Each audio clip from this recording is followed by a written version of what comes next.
Mabinay Spring history is intertwined with a local legend about a woman named Binay who grieved the death of her lover and was said to have been swallowed by the earth, with a spring appearing where she disappeared.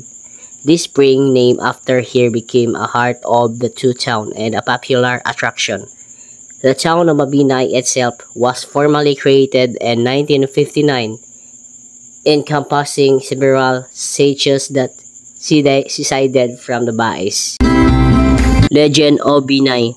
A young woman named Binay, heartbroken over the loss of her lover, was said to have been consumed by the earth, and the Mabinay spring emerged from that spot. Town formation. Mabinay was established as a municipality in 1959, officially separating from Bais, with its territory later expanded in 1966.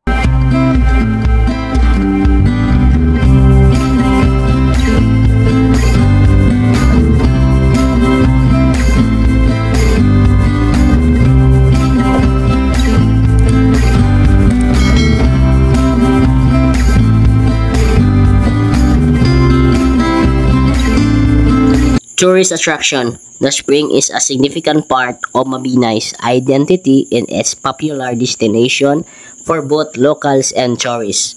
Mabinay Spring Resort offers various accommodations options with corresponding rates. A Canaba cottage is 1,200 for 2 persons with an additional 150 for extra occupants.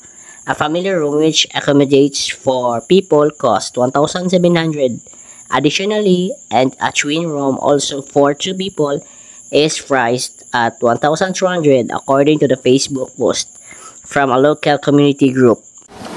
Mabinay Spring is a karst spring that forms a lake and is located within the Mabinay Spring Resort in Mabinay, Negros Oriental. It's a popular tourist destination known for its cold, clear water and is a good place for swimming and kayaking.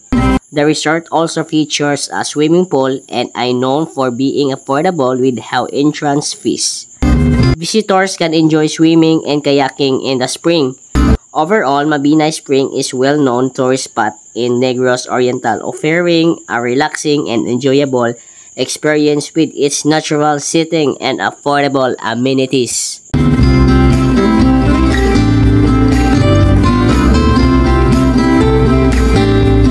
Kaya nga po mga ka-explorer, kung gusto niyo pong mamasyal dito sa Mabinay Water Spring, punta na po kayo dito kasama yung mga pamilya nyo, mga kaibigan nyo, mga loved ones